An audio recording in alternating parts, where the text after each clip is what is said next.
अस्सलाम वालेकुम, this is Moid Pirzada in Washington, United states. आज 4 नवंबर 2024 है, सोमवार का दिन है। पाकिस्तान में दिन ख़त्म होने वाला है। अब से चंद घंटे पहले शरीफ ज़रदारी आसिम माफिया ने, जो एक मुजरमाना टोला है जिसका पाकिस्तान पे कंट्रोल है, उन्होंने पाकिस्तान की सो कॉल्ड फॉर्म 47 की पार्लियामेंट में एक एटमी धमाका किया है। एटमी धमाके की जो इब्तदाई खबरें अब तक हमारे सामने आई हैं और मज़ीद बहुत सी खबरें आ रही हैं, इस सिचुएशन ने अगले चंद घंटों में एक्सपैंड होना है। इस एटमी धमाके में जो एक तजर्बाती एटमी धमाका उन्होंने किया है, उसके नतीजे में उन्होंने पाकिस्तान के आर्मी चीफ की मुद्दत मुलाजमत, उसके साथ ही तुर्के के तौर पे, सदक़े के तौर पे, खैरात के तौर पे एयर चीफ और नेवल चीफ जो हैं, उनकी भी मुद्दत मुलाजमत को 3 बरस से बढ़ा के 5 बरस कर दिया। सिर्फ इतना ही उन्होंने नहीं किया, बल्कि उन्होंने कहा है कि जब उनको एक्सटेंशन भी मिलेगी आर्मी चीफ के हवाले तक, तो वो भी कम अज़ कम जो है वो 5 साल की उनको एक्सटेंशन होगी। इसका मतलब है कि जनरल आसिम मुनीर को जब एक्सटेंशन दी जाएगी फॉर्म 47 की हुकूमत से नवंबर 2025 में, तो फिर वो नवंबर 2030 तक पाकिस्तान के आर्मी चीफ रहेंगे। यानी उनको एक बादशाह के अंदर जो है वो कन्वर्ट कर दिया गया। ना सिर्फ इतना किया गया, बल्कि एक 8C, अभी मज़ीद तफ़सीलात मैं आपसे शेयर करूँगा, एक 8C का जो अमेंडमेंट फॉर्म है उसमें ये भी डाल दिया गया है कि आर्मी का जो जनरल्स की रिटायरमेंट एज की जो हद होती है, वो आर्मी चीफ के ऊपर अपॉइंट नहीं होगी। पहले वहाँ पे 64 लिखा था, या आपको पता है कि 64 भी मेरा ख्याल है इमरान खान से गन पॉइंट के ऊपर जनरल बाजवा ने लिखवा लिया था। लेकिन अब वो तहद्दे क़यामत हो गया है, तो वो सारी उम्र जो है रहेगा जिस तरह से पुराने ज़माने में फ़ैरो बादशाह जो है वो सारे होते थे, मुग़ल बादशाह, वो वाली सूरत हाल जो है वो हो चुकी है। अब इसकी बहुत सी तफ़सीलात अभी आ रही हैं। अभी तक तो मैंने देखा नहीं था, जब मैं अभी लास्ट इस पे रिसर्च कर रहा था तो मैंने भी किसी का और वीलॉग इस पे मैंने देखा। अभी हो सकता है इस वक्त तक बहुत से वीलॉग्स जो हैं वो आ गए हों, उन्हें भी हमें अगले चंद घंटों में देखने का मौका मिलेगा। अखबारात मसलसल अपने स्टोरीज़ को अपडेट कर रहे हैं, वो भी हमें देखने का मौका मिलेगा। इसकी बहुत सी details, legal interpretation, confusion, complications, वो भी हमें पता चलेंगी। अभी तक तो ये भी हमें ठीक तरह से नहीं पता कि कौन-कौन है जिसने नेशनल असेंबली के अंदर और सेनेट के अंदर, पहले इसको नेशनल असेंबली से पास करवाया गया घंटे के अंदर-अंदर, 6 आईनी तरमीमें की गई हैं, मैं भी मज़ीद तफ़सीलात आपसे शेयर करता हूँ। और फिर उसको सेनेट से भी पास करवाया गया और दोनों के सेशन जो है वो एडजॉर्न हो गए नेशनल असेंबली का अगले दिन सुबह 11 बजे तक, और सेनेट का एक गैर मुअय्यना मुद्दत के लिए सेशन जो है वो उसको जो है वो उसको एडजॉर्न कर दिया गया। तो अभी मैं मज़ीद तफ़सीलात आपसे शेयर करता हूँ। सुप्रीम कोर्ट ऑफ पाकिस्तान के जजेस की तादाद जो है वो 17 से 34 कर दी गई है। इसी तरह से इस्लामाबाद हाई कोर्ट के जजेस की तादाद जो है वो 7 से बढ़ा के 12 कर दी गई है। प्रैक्टिस एंड प्रोसीजर एक्ट जो है उसमें पता तीसरी दफ़ा जो है वो अमेंडमेंट कर दी गई है। ये सब चीज़ें की गई। इन सब चीज़ों की तफसीलात अब तक जितनी हमारे सामने आई हैं और जो मेरी सोच समझ है उस हवाले से मैं इसके ऊपर कमेंट करता हूँ, लेकिन कुछ एडिशनल इन्फॉर्मेशन आपसे मैं शेयर कर दूँ।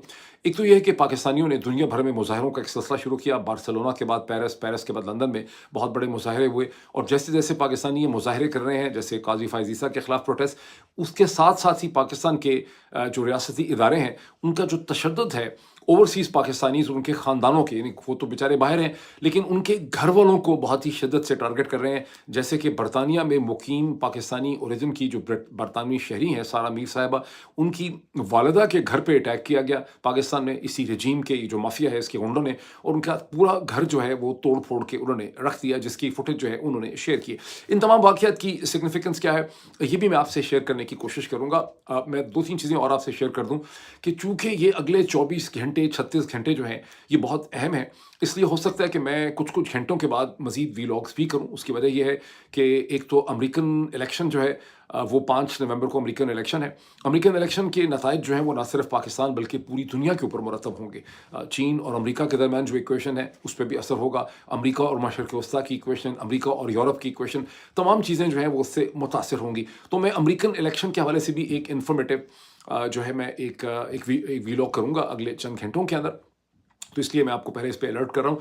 और पिछले 2 दिन से, हफ्ता और जो संडे का दिन था, वो मैंने गेटिसबर्ग, एक छोटा-सा टाउन है, वहाँ पे मैंने गुज़ारा। बहुत ही खूबसूरत टाउन, लेकिन इस वजह से नहीं गुज़ारा कि बहुत खूबसूरत टाउन है, वाशिंगटन से 2 घंटे के फ़ासले के ऊपर है, तकरीबन 80 मील। वजह उसकी ये थी کہ وہاں پر सिविल वॉर जो अमेरिका की हुई 19वीं सदी में, उसकी सबसे इम्पोर्टेंट बैटल जिसमें सदर्न फोर्सेस जो थी उनको नॉर्दर्न फोर्सेस को कहते थे Army of the Potomac, southern forces को कहते थे the Army of the North Virginia. तो Army of the North Virginia को एक बड़ी डिसाइसिव डिफीट हुई, जिसके बाद यूनाइटेड स्टेट्स के मुत्तहद होने के चांसेस बने। उसकी क्या इंपॉर्टेंस है वो मैं देखने के लिए वहाँ गया हुआ था। वो भी मैंने एक वीडियो जो है और उसके जो तासुरात और बहुत कुछ सीखने का मुझे मौका मिला, वो भी मैंने आपसे शेयर करना है। Let's come back to the constitutional amendment. सबसे पहले हम देख लें कि ये सो कॉल्ड आइनी तरमीम का जो एटमी बम है, इसकी तफसीलात क्या है। 6 कॉन्स्टिट्यूशनल अमेंडमेंट्स जो हैं की गई हैं। एक अमेंडमेंट है पाकिस्तान आर्मी एक्ट अमेंडेड 2024, दूसरा है पाकिस्तान एयरफोर्स एक्ट अमेंडेड 2024, तीसरा है पाकिस्तान नेवी अमेंडेड एक्ट 2024। अच्छा, नेवी का ऑर्डिनेंस था 1961 या 63 का, उसको अमेंड किया गया है।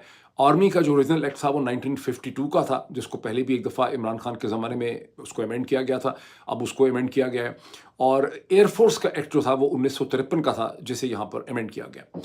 जैसे कि मैं आपको बता चुका हूँ कि पाकिस्तान की आर्मी चीफ की अपॉइंटमेंट की मुद्दत जो है वो भी 5 बरस हो गई है, और उनकी मुमकिन एक्सटेंशन जो है वो भी 5 बरस हो गई है। और उनकी मुद्दत मुलाजमत जो जिसमें मैक्सिमम कदगन थी कि 64 बरस की उम्र में आपको रिटायर होना पड़ेगा, एक मैक्सिमम एक अपर लिमिट थी उसकी, उसे ख़त्म कर दिया गया है। अब वो तहद क़यामत जो है वो आर्मी चीफ रह सकेंगे।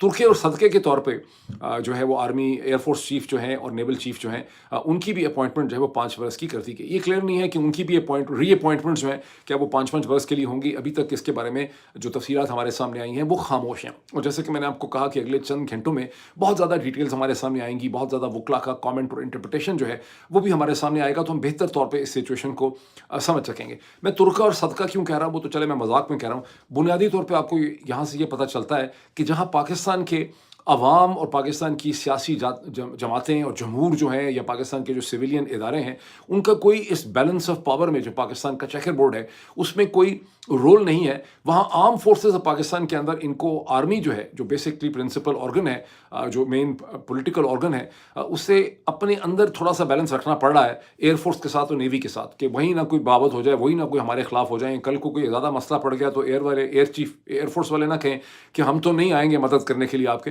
तो उनको भी इसी हवाले से इज्जत देने के लिए 5-5 बरस उनके कर दिए गए हैं, क्योंकि उनका पॉलिटिकल रोल जो है पाकिस्तान के पॉलिटिकल चेकर बोर्ड में वो कभी भी कोई बहुत ज़्यादा नुमाया जो है वो नहीं रहा है। इससे पहले कि मैं मज़ीद तफसीलात आपको दूं कि आर्मी एक्ट के अंदर जो तरमीम की गई है 8A की, 8B की, 8C की, वो क्या है, वो मज़ीद मैं आपसे शेयर करता हूँ। उससे पहले मैं ज़रा आ जाऊँ कि सुप्रीम कोर्ट के ऊपर। सुप्रीम कोर्ट ऑफ पाकिस्तान की अच्छा, ये बहुत इंपॉर्टेंट है कहना कि ऐसा नहीं है कि जो कुछ इन्होंने किया है तो शॉकिंग है तो एटम बम है, लेकिन जाहिर है कि हम courtesy Maulana Fazal Rahman and courtesy barrister Aqeel Malik जो हैं, जो कि एडवाइज़र हैं शहबाज शरीफ साहब के, हम ये मसलसल कुछ दिनों से सुन रहे थे और मैंने अपने एक से ज़्यादा वीलॉग में इसका तस्करा भी किया था। अभी तक मुझे ये क्लियर नहीं है कि मौलाना ने इस अमेंडमेंट जो हैं, ये 6 की 6 जो अमेंडमेंट्स हैं, इसमें मौलाना फजल रहमान के लोगों ने वोट डाला और इसमें पाकिस्तान तहरीक इंसाफ के कितने लोग जो हैं इन्होंने बागी या ख़रीद ली है, जो भी उन्होंने किया। अभी एक सिचुएशन मुझे कम अज़ कम क्लियर नहीं है। अगले चंद घंटों में जब मैं दोबारा वीलॉग करूँगा तो मैं इसकी एक आपको ज़्यादा बेहतर पिक्चर जो है वो आपको दे सकूँगा। लेकिन जो इन्होंने सुप्रीम कोर्ट की साथ जो अमेंडमेंट एक्ट किया है, जो सुप्रीम कोर्ट अमेंडमेंट एक्ट 2024 है, उसमें तादाद को 17 से बढ़ा के 34 कर दिया गया। Look at this joke. Hindustan की आबादी है 1.4 बिलियन और अमेरिका की आबादी है 330 मिलियन कम अज़ कम। अमेरिका में है 9 सुप्रीम कोर्ट के जज, हिंदुस्तान में है 34। पाकिस्तान की आबादी 240 मिलियन 250 मिलियन है। वहाँ पर इन्होंने बहाना ये बनाया है कि चूँकि पेंडेंसी बहुत ज़्यादा है केसेस की, उसके अलावा चूँकि हमने 26 अमेंडमेंट के अंदर 26 अमेंडमेंट में भी इन्होंने मजीद अमेंडमेंट्स की हैं, उसमें भी रद्दोबदल इन्होंने किया आज के दिन में। लेकिन चूँकि हम 26 अमेंडमेंट के अंदर एक कॉन्स्टिट्यूशनल बेंच जो है उसको हम पास करवा चुके हैं, अब वो हमें एक तो पेंडेंसी ख़त्म करनी है सुप्रीम कोर्ट के केसेस की, और जो सुप्रीम कोर्ट की रजिस्ट्री है कराची की, लाहौर की, पेशावर की, कोयटा की, वहाँ पर भी बहुत ज़्यादा पेंडेंसी है। और जो बार एसोसिएशंस हैं जिसमें इनकी अपनी कंट्रोल बार एसोसिएशन है, supreme court bar association, Pakistan bar council, वो हमसे मसलसल कह रहे हैं, बड़ा मासूमाना सा उन्होंने उसका व्यू दिया है कि बहुत ही हम तो मजबूर थे, बार एसोसिएशन माशाल्लाह हम पे बहुत ज़्यादा प्रेशर डाल रही थी तो इसलिए हमें करना पड़ा।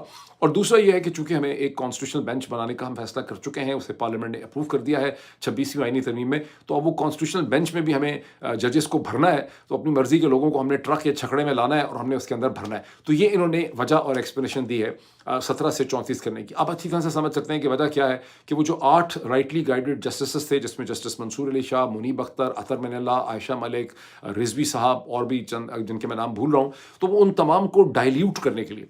अब यहाँ से आप ये देखिए कि बहुत ज़्यादा जो सोशल मीडिया में लोग अच्छा कमेंट भी करते हैं, लेकिन आप देखिए वो आपको रियलिस्टिक असेसमेंट जो है वो नहीं देते। आपको कई महीने पहले नजम सेठी ने एक रियलिस्टिक असेसमेंट दी थी अंदर की कि ये प्लानिंग जो है वो हो रही है कि जजेस से जान कैसे छुड़ाई जाए, इस्लामाबाद हाई कोर्ट के जजेस से, सुप्रीम कोर्ट के जजेस से मसलसल इसकी बात करते रहे। उनको एक अंदर की असेसमेंट थी कि ये इस तरह की एक प्लानिंग जो है वो कर रहे हैं। अब एक और इन्होंने अमेंडमेंट क्या की है, constitutional amendment, Islamabad high court constitutional amendment भी इन्होंने की है, और उसके नतीजे में इस्लामाबाद हाई कोर्ट जिसकी इस वक्त जो अपर लिमिट थी जजेस की वो 7 थी, उसको बढ़ा के इन्होंने 12 कर दिया। इससे पहले इनका ख्याल ये था कि हम ट्रांसफ़र पोस्टिंग का ये पहले ही एक इन्होंने बनाया था कि आप जजेस को एक हाई कोर्ट से दूसरे में गालबन ट्रांसफ़र कर सकते हैं। नहीं, मेरा ख्याल है इस पर कॉम्प्रोमाइज़ हो गया था। 26वीं तरमीम में इनका प्लान था, लेकिन बाद में उसमें कॉम्प्रोमाइज़ हो गया और वो चीज़ रुक गई थी। अब उसका उन्होंने हल ये निकाला है कि आप उसकी तादाद बढ़ा के 12 कर दें, ताकि जो जस्टिस वहाँ पे हैं, चीफ जस्टिस आमिर फारूक साहब को छोड़ के बाकी आप 5 जजेस और ले आएँ, तो बाकी 6 जो इनके खिलाफ थे, जिसमें आपको पता है कि बाबर सत्तार साहब थे, जिसमें और मोहम्मद, जिसमें मियाँ गुल हसन औरंगज़ेब और बहुत से जज साहिबान, तारिक महमूद जहांगीरी, उन सब की पावर को डाइल्यूट करने के लिए इन्होंने ये इकदाम भी किया। अच्छा, उसके अलावा प्रैक्टिस एंड प्रोसीजर एक्ट जो है उसकी तफसीलात नहीं आई कि उसमें मजीद इन्होंने क्या अमेंडमेंट किए, लेकिन उसके अंदर भी इन्होंने एक मजीद अमेंडमेंट जो है वो कर दिए। मुझे एहसास है कि आपके जहनों में सवाल ये है कि इतनी जल्दी जल्दी में इन्होंने ये क्यों किया, और ये जो कुछ इन्होंने किया है इसका इम्पैक्ट क्या है, और ये कि अपने आप को क्या ये चीज़ सस्टेन कर सकेगी, क्या ये चीज़ चलेगी, या कितनी देर चलेगी। इस बुनियादी सवाल की तरफ, और बहुत इंपॉर्टेंट ये क्वेश्चन है, इसकी तरफ आने से पहले मैं थोड़ी सी मजीद एक्सप्लेनेशन दे दूँ। 8A 8B 8C क्या है जिसमें इन्होंने अमेंडमेंट की है आर्मी के हवाले से, आर्मी एक्ट के अंदर। 8A में आर्मी चीफ की अपॉइंटमेंट की था कि आर्मी चीफ की जब अपॉइंटमेंट होगी तो कितने बरस के लिए होगी। उसे वहाँ पे 3 बरस था, उसको इन्होंने अब बदल के 8A को अपॉइंटमेंट के लिए अपॉइंटमेंट को 3 के बजाय इन्होंने 5 बरस कर दिया। ये है army act, army amended act 8A की नई फॉर्म। अच्छा, आर्मी अमेंडेड एक्ट 2024 में जो 8B है उसमें जो एक्सटेंशन थी वो मजीद हो सकती थी बाय 3 ईयर्स, उसको भी बढ़ा के इन्होंने 5 बरस कर दिया है। यानी कि अब आर्मी चीफ जो है उनकी जब एक्सटेंशन होगी तो यानी आर्मी चीफ की पहले मुद्दत मुलाजमत भी 5 बरस हो गई है, अब उसकी एक्सटेंशन भी जो है वो 5 बरस होगी। जिस तरह से चीन के अंदर शी जिनपिंग जो है वो 5-5 बरस के लिए होते हैं, इसी तरह से इन्होंने वो सूरत हाल कर दी, यानी बादशाहत के अंदर उसको उन्होंने कन्वर्ट कर दिया है। ये कम्युनिस्ट पार्टी ऑफ चाइना की तरह का इन्होंने उसका सिस्टम जो है बना दिया। इसके बाद एक अगली चीफ भी हो सकती है, वही हो सकती है एक तरह से आप ये कहें कि अब आर्मी चीफ जो है वो तहद जितनी उम्र उसकी होगी, जितनी उतनी उसकी नेचुरल लाइफ होगी, जिस तरह एक बादशाह की होती थी, उतनी देर तक जो है वो ज़िंदा रहेगा। बल्कि अगला हो, ये भी हो सकता है कोई ऐसी दवाई इन्वेंट करने की कोशिश करें नस से, जिसके ज़रिए आर्मी चीफ मरे ही ना, वो इंसान रहे ही ना, और वो सारी तहद क़यामत आर्मी चीफ जो है वो ज़िंदा रहे। इस तरह की इन्होंने सूरत हाल जो है यहाँ पे पैदा कर दी।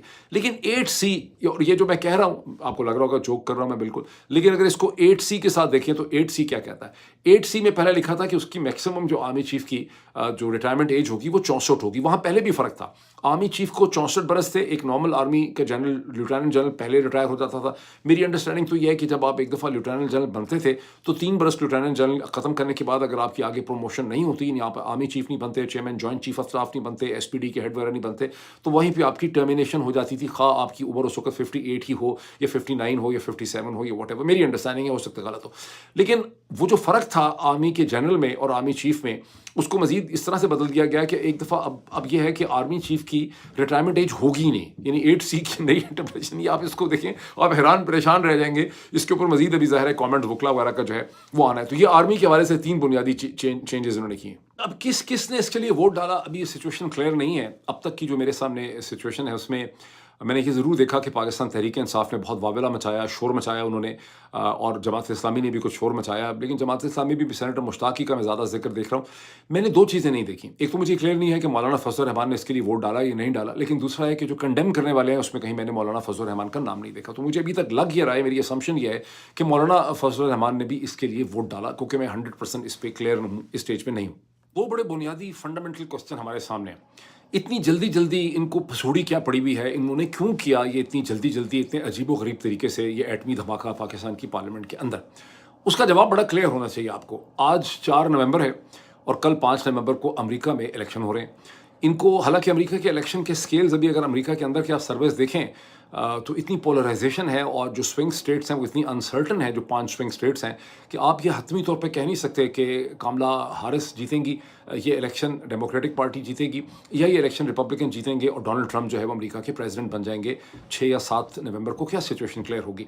लेकिन पाकिस्तान में जर्नैलों को बड़ा सख्त धड़का लगा हुआ है कि अमेरिका का जो सियासी ढांचा है वो पता नहीं किस करवट बैठेगा, ये ऊँट किस करवट बैठेगा। और अगर उनको लगता है कि अगर डोनाल्ड ट्रंप आ जाएंगे फिर बहुत बड़ी मुसीबत है, बिकॉज डोनाल्ड ट्रंप ने अगर 1-2 जुमले ही कह दिए कि पाकिस्तान की सिचुएशन पे मुझे तशवीश है, पाकिस्तान में जो कुछ हो रहा है उसके बारे में हम कंसर्न है, डिपार्टमेंट ऑफ स्टेट की लैंग्वेज बदल जाएगी, सेंटकॉम की लैंग्वेज बदल जाएगी, CIA की लैंग्वेज बदल जाएगी, बिकॉज अल्टीमेटली ये एक डेमोक्रेटिक माशरा है, सिस्टम है, और इसके अंदर ये एक अकाउंटेबिलिटी उनकी प्रेसिडेंशियल टीम ही को होती है। प्रेसिडेंशियल टीम से बहुत ज़्यादा दूर ना सेंटकॉम, ना पेंटागॉम, ना CIA, कोई भी, क्योंकि CIA का जब नया डायरेक्टर आएगा, ये पाकिस्तान वाली सूरत हाल थोड़ा है कि जो डायरेक्टर CIA है वो CIA के इन कंट्रोल नहीं है और CIA जो है वो उसके खिलाफ कोई काम कर सकती, तो डायरेक्टर तो CIA का प्रेसिडेंट का अपॉइंटी होगा। क्योंकि सिचुएशन क्लियर नहीं है, उसके बावजूद पाकिस्तान में जो GHQ में बैठे हुए जर्नैल हैं उनको एक धड़का मसलसल लगा हुआ था, जिसका मैं मसलसल वीलॉग्स में जिक्र भी करता रहा कि इनको इसकी बहुत फिक्र है, परेशानी है।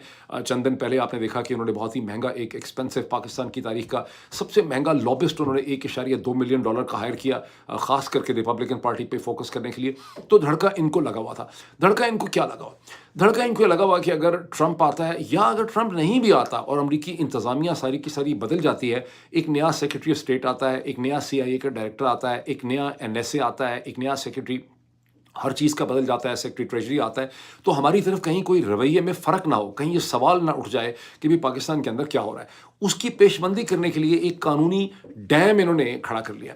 और मैंने आपको कई दफ़ा वीलॉग्स में ये भी कहा कि ये जो बार बार हम खबर सुनते हैं कि इमरान खान के साथ नेगोशिएशन करने की कोशिश है, पुरसरार लोग उसके साथ आते हैं, अल्लाह के पुरसरार बंदे, और जब इमरान खान को कैद तन्हाई में बंद किया 25 दिन के लिए, तो उससे पहले भी आप सुन चुके होंगे कि उनसे मुलाकात 2 लोगों ने की 2 अक्टूबर को, और उसके बाद अचानक उनके ऊपर मुसीबतों का पहाड़ तोड़ दिया गया। तो उसकी वजह क्या थी? मैंने आपको ये कहा कि इमरान खान के साथ एक ही प्रिंसिपल रिक्वायरमेंट है जनरल आसिम मुनीर साहब की, वो ये है कि आप मुझसे कमिट करें कि अगर मैं चीज़ों को फैसिलिटेट करूं, चीज़ों को बदलने लग जाऊं, तो एक तो ये कि आप प्रोटेस्ट नहीं करेंगे 2 फरवरी 2024 के इलेक्शन में, और अगर आपको मैं फैसिलिटेट करूं, एक नया मैं ढांचा खड़ा करूं, तो फिर आप मुझे नवंबर 2025 में एक्सटेंशन देंगे। अब जनरल आसिम मुनीर के शूज़ में चले जाएं, उनके लेंस से देखें, तो इससे बेहतर कोई चीज़ हो नहीं सकती कि एक पॉपुलरली इलेक्टेड लीडर, एक पॉपुलरली इलेक्टेड पार्टी जो है वो उन्हें एक्सटेंशन दे दे और सारी चीज़ें हंकी डोरी हो जाएं। अगर इमरान खान उनको ये एक्सटेंशन दे दें, इसका मतलब है कि जनरल आसिम मुनीर को, उसके साथ जनरल बाजवा को, जितने और जनरल साहिबान हैं, उन सबको इमरान खान एक लेजिटिमेट कवर देंगे। मैंने कहा कि ये एक ऐसी चीज़ है जिस पे कि इमरान खान जो है वो एग्री नहीं कर सकते, क्योंकि अगर वो ऐसा एग्री करते हैं तो उनकी तमाम सियासत जो है वो ख़त्म हो जाएगी। तो अब इन्होंने अपने आप को सारी चीज़ें खुद से दे दी हैं, ताकि अगले चंद दिनों में अगर अमेरिका के अंदर कोई तब्दीली आती है तो इन्होंने अपने आप को उस तब्दीली से निपटने के लिए प्री पोजीशन कर लिया है। दूसरी इनकी थिंकिंग क्या है? दूसरी इनकी थिंकिंग ये है कि जब हमने अपने आप को अगले 5-6 बरस के लिए सिक्योर कर लिया है, और इमरान खान तो 5 अक्टूबर 2024 को उनकी उम्र 72 बरस की हो चुकी है, इमरान खान इनका कैदी है, इनके कंट्रोल में है, ये सोचते हैं कि इमरान खान कमज़ोर हो जाएगा, हो सकता है इमरान खान की वफ़ात हो जाए, हम नहीं हुई तो हम ख़त्म कर देंगे किसी तरह से, तो इमरान खान से हमारी जान जो है वो छुट जाएगी, हमें अगर मज़ीद एक्सटेंशन मिलेगी। बिकॉज इनको मेन धड़का ये है कि अगर अमेरिका में तब्दीली आती है, इमरान खान को रिलीफ मिलती है, इमरान खान हमसे कॉम्प्रोमाइज़ नहीं कर रहा, उसकी सियासत के नतीजे में पाकिस्तान में एक सियासी तब्दीली आती है, तो हमारी अकाउंटेबिलिटी होती है। ये बेसिकली सर्वाइवल की जंग बन चुकी है। जिस तरह से एक ज़माने में अब्दुल वली खान ने लेट 70s में, जब भुट्टो की फांसी से पहले, जुल्फ़िकार अली भुट्टो की फांसी से पहले, उनका एक मशहूर तारीखी जुमला है कि मुझे 1 कब्र और 2 लाशें, उन्होंने कहा कि दो लाशें और 1 कब्र का मसला है कि या जुल्फ़िकार अली भुट्टो जाएंगे उस कब्र के अंदर, या इसे कहते हैं उसमें जनरल ज़ियाउल हक जाएंगे, तो मुझे 2 लाशें और 1 कब्र नज़र आ रहा है। ये उनका मशहूर स्टेटमेंट है, थोड़े से वर्ड्स आगे पीछे मेरे हो गए होंगे। यहाँ पर भी इन पूरे के पूरे सिस्टम की, शरीफ, जरदारी, आसिम रजीम और इनसे नथी, जितना मीडिया है, जितनी ब्यूरोक्रेसी है, जितनी पुलिस है, जितना ढांचा है, जितना सारा एक अशराफिया का तबका है, उन सब की इस वक्त थिंकिंग और सोच ये है, जिसके नतीजे में ये कॉन्स्टिट्यूशनल अमेंडमेंट्स की गई हैं, एक रास्ता इसका रोकने के लिए, तब्दीली का। बड़ा कुदरती नेचुरल क्वेश्चन आपके जहन में ये है कि जब इन्होंने इतनी ज़्यादा कॉन्स्टिट्यूशनल अमेंडमेंट कर ली है, पूरा कानून इन्होंने बदल दिया है, तो इन्होंने अपने आप को सिक्योर कर लिया है, और कितनी देर तक इनका ये नया निज़ाम, जिसको ये बढ़ाते चले जा रहे हैं, 3 साल तो हो ही चले, तकरीबन अप्रैल अगर 2022 से आप शुरू करें तो अप्रैल 2025 में 3 बरस हो जाएंगे इस पूरे ढांचे को, तो ये इसको कितनी देर और चला सकेंगे। اب اس کا جواب جو ہے نا ان کی کانسٹیٹیوشنل امینڈمنٹ کے اندر ہے. اس میں کوئی شک نہیں ہے کہ یہ اپنے آپ کو ٹیمپرری ریلیف دیتے چلے جا رہے ہیں, اور ان کی تھنکنگ اسی قسم کی ہے کہ اینٹ پہ اینٹ لگاتے چلے جاتے ہیں, مزید وقت لیتے ہیں, ہفتوں مہینوں کی ان کی تھنکنگ ہے, اس سے زیادہ کی ان کی تھنکنگ نہیں ہے. تو انہوں نے مزید اپنے آپ کو ایک ٹیمپرری ریلیف دے دی ہے, انہوں نے ایک ڈھانچہ کھڑا کر لیا ہے, اور انہوں نے اپنی پوزیشن کو بہت زیادہ مستحکم کر لیا ہے. یہ ایسے ہی ہے کہ اگر کہیں سونامی آ رہی ہو, سمندری طوفان آ رہا ہو, تو آپ کو پتہ چل جائے کہ سمندری طوفان آ رہا ہے, تو اس کے آنے سے کوئی 48 گھنٹے پہلے یا اس کے 72 گھنٹے پہلے جو ہے آپ ایک ساحل سمندر کے اوپر ایک دیوار کھڑی کر دیں, تو آپ خود سوچیں کہ وہ کتنی ایفیکٹو ہوگی. بہرحال میں بتاتا ہوں کہ اس میں ڈیفیکٹ کیا ہے. دیکھیے 5 سال کی مدت ملازمت آرمی چیف کی, اور اس کی ایکسٹینشن 5 سال کرنے کا مطلب کیا ہے, جیسے کہ میں نے پہلے کہا کہ جنرل عاصم منیر صاحب جو ہیں وہ نومبر 2025 کے بجائے اب نومبر 2030 تک وہ پاکستان کے آرمی چیف رہیں گے. مجھے, حالانکہ میں یہ سمجھتا ہوں کہ انہوں نے ایک اپنے حساب سے بڑی اسمارٹ موو کی ہے, مجھے یہ ہوتے نظر نہیں آ رہا. اب میں دیکھوں گا کہ باقی جو ویلاگرز ہیں, میڈیا کومنٹیٹرز ہیں, ٹویٹر پہ لوگ ہیں, وکلا ہیں, کانسٹیٹیوشنل ایکسپرٹس ہیں, وہ اس کے بارے میں کیا انالیسس کرتے ہیں, ان کی کیا ایک حقیقت یا ریئلسٹک ان کا اپریزل کیا ہے اس پوری صورتحال کا. اور پھر یہ بھی دیکھنا ہے کہ اس پوری تبدیلی کے بعد پاکستان کی جو ایک عوام ہے جو بہت سہمی ہوئی ہے اور بہت تھکی ہوئی ہے اور کمزور ہے بہت زیادہ, خاص کر کے پنجاب کے اندر, اس کا کیا ری ایکشن اور رد عمل ہمارے سامنے آتا ہے. جب ہم عوام کی بات کرتے ہیں تو اس میں خالی عوام کا مطلب یہ نہیں ہے کہ محنت کش ورکر, اس میں مطلب ہے کہ آپ پاکستان کے وکلا کے حالات دیکھ لیں, بار ایسوسیشنز کے حالات دیکھ لیں, پاکستان کی سول سوسائٹی کے حالات دیکھ لیں, پاکستان کے اخباروں کے مالکان کے حالات دیکھ لیں, ان کے ایڈیٹرز سب ایڈیٹرز کے حالات دیکھ لیں, ان کے ٹیلی ویژن چینل کے اینکرز کے آپ حالات دیکھ لیں, وہاں پہ جو ڈائریکٹر نیوز ہیں ان کے حالات دیکھ لیں. تو جب ان سارے لوگوں کے حالات دیکھتے ہیں تو انہیں کوئی یہ ہر نیا حادثہ, ہر نئی چیز ان کے ساتھ کھیلی جا سکتی ہے, یہ اس کو تھوڑی دیر کے لیے پروٹیسٹ کرتے ہیں. میں بھی دیکھ رہا تھا جب میں ڈان میں اس کی ساری تفصیلات دیکھ رہا تھا, تو وہاں پر یہ تھا کہ وکلا نے فلاں وکلا سے بات کی, اس سے بھی بات کی, اس سے بھی بات کی, اس سے بھی بات کی, تو وہ سارے بڑے حیران ہیں, پریشان ہیں, بڑا کنڈیم کر رہے ہیں. یہی سارے وکلا میں سے ایک بھی ایسا نہیں تھا جس میں اتنی ایک میں کہتا ہوں کہ اس کی فورسائٹ ہوتی کہ جب قاسم سوری والی الیکشن کی سیٹل ہو گئی تھی, اور قاسم سوری کی جو قرارداد تھی, جو قاسم سوری نے جو کیا تھا as deputy speaker of the national assembly, جب وہ جو چیز تھی اس کو یہ سپورٹ کر سکتے. یہ سارے کے ساروں کا خیال یہ تھا کہ سپریم کورٹ نے آرٹیکل 69 جو کراس کر کے پارلیمنٹ کے انٹرنل ڈائنامکس میں جو مداخلت کی ہے وہ بالکل as per the law and procedure ہے, اور وہ تھا بھی. جس طرح سے قانون لکھا جاتا ہے وہ لا اینڈ پروسیجر ہی ہوتا ہے, لیکن پالیٹکس کا ایک چھوٹا سا سب سیٹ ہے قانون ایک. میں یہی چیز ابھی دیکھ کے آیا ہوں جو امریکن سول وار پہ میں نے پورے 1.5 دن گزارا ہے. سب سے امپورٹنٹ امریکن سول وار کی میں بیٹل کے ساتھ ساتھ پوری وہ جو انہوں نے بنایا ہوا ہے اس کے ساتھ میں سڑک پہ چل کے آیا ہوں, پوری یادگاریں پڑھتا ہوا آیا ہوں. تو میں آپ کو ایک بار پھر مجھے جو چیز ری انفورس ہوئی ہے کہ قانون, لا جو ہے اور عدالت جو ہوتی ہے, that is a creation of the politics of a country. جب آپ کی پالیٹکس ٹھیک نہیں ہوگی, آپ کا سیاسی ذہن جو ہے وہ اس میں شعور نہیں ہے, اس میں پختگی نہیں ہے, تو آپ کی کوئی عدالت یہ ایسی چھوٹے موٹے ایسی کہانی ہے, اس کی کوئی اس میں زیادہ اہمیت نہیں ہو سکتی عدالت کی, وکیلوں کی. بہرحال آئی جسٹ رینفورس دیٹ پوائنٹ. ابھی تک میں نے وہ ریئیکشن کوئی دیکھا نہیں ہے. Let me move to another point. بہت سی اس سچویشن کے جو آسپیکٹس ہیں انہیں میں اگلے ایک ویلاگ میں کور کروں گا. اس وقت صرف 2 چیزیں میں کہنا چاہتا ہوں. پہلی تو بات یہ ہے کہ شریف زرداری عاصم مافیا ٹولہ جو ہے یہ جس طرح سے اقدامات کر رہا ہے, یہ بڑا کلیئرلی نظر آ رہا ہے کہ ان کے پاس کوئی 1 سال یا 12 مہینے کا بھی ویژن نہیں ہے آگے کیا کرنا ہے. ان کے پاس ساری پلاننگ چند ہفتوں چند مہینوں کی ہوتی ہے. جیسے جیسے ان کے سامنے چیلنجز آتے ہیں یہ نئے اس کے نئے قسم کے سلوشن اور حل نکالنے کی کوشش کرتے ہیں. یہ بہت ہی خوفناک قسم کی صورتحال ہے, بہت ہی عجیب و غریب قسم کی صورتحال ہے. اور مجھے ایک اپنا قصہ زبانی یاد آ رہا ہے جو میں آپ سے شیئر کرتا ہوں اور آپ سمجھ سکیں گے اس ایگزامپل سے. بہت برس پہلے میں برطانیہ میں جب رہتا تھا تو میں نے ایک ناول لکھنے کی کوشش کی, اور ناول میں نے خاصا لکھ لیا, کوئی مطلب 100-150 صفحے میں نے اس ناول کے لکھ لیے, اور آپ سمجھیں 40-50 ہزار ورڈ میں نے اس ناول کے لکھ لیے. لیکن وہ جو کہانی تھی, مجھے چونکہ میرے پاس کوئی بگر پلاٹ نہیں تھا, میرے پاس کوئی پراپر سینس آف ڈائریکشن نہیں تھی, میرے پاس ویژن نہیں تھا, میرے پاس انڈرسٹینڈنگ نہیں تھی. میں درمیان میں ریسرچ کرتا تھا, اس کے کیریکٹر ڈیولپمنٹ کر رہا تھا, اس کے مختلف کیریکٹرز کی, جس کا مین کیریکٹر میں نے اپنے آپ کو بنایا ہوا تھا, جس کا نام بدو رکھا ہوا تھا میں نے, وہ پاکستان کے ساتھ آئیڈینٹیفائی کرتا تھا. لیکن وہ میں ناول میں نے دیکھا کہ اس کی چونکہ میں ری انوینٹ کرتا تھا ہر چیپٹر کو, ہر کہانی کو, تو ناول کا کوئی پلاٹ نہیں تھا. اس کے بعد میں نے اس کو ابنڈن کر دیا. اب ان کا مسئلہ یہ ہے کہ ان کے بھی ناول کا پلاٹ کوئی نہیں ہے, ان کا جو پولیٹیکل ناول چل رہا ہے, لیکن اور یہ فریکچرڈ ہے ان آل پاسبل ڈائریکشنز.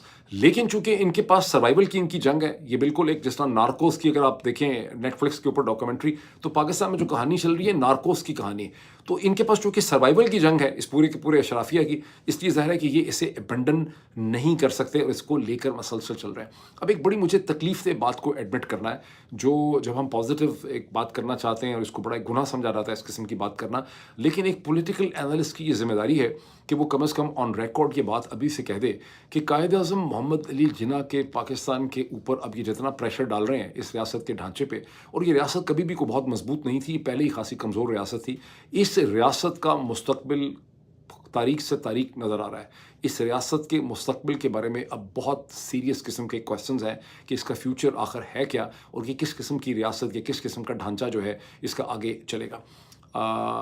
یہ بڑا ایک ہے تو بڑا ٹریجک، اللہ کرے کہ میرے منہ میں خاک، اور میں جو کچھ بھی کہہ رہا ہوں بالکل غلط ثابت ہو، اور کوئی بہت بڑا ایسا ذہنی انقلاب آ جائے جس کے نتیجے میں یہ ریاست پنپ سکے اور دوبارہ اس کو ایک سینس آف ڈائریکشن مل جائے، لیکن ابھی تک تو صورتحال خاصی مخدوش قسم کی نظر آ رہی ہے۔ ابھی اتنا ہی، پھر چند گھنٹوں میں آپ سے ملاقات ہوتی ہے۔ Thank you.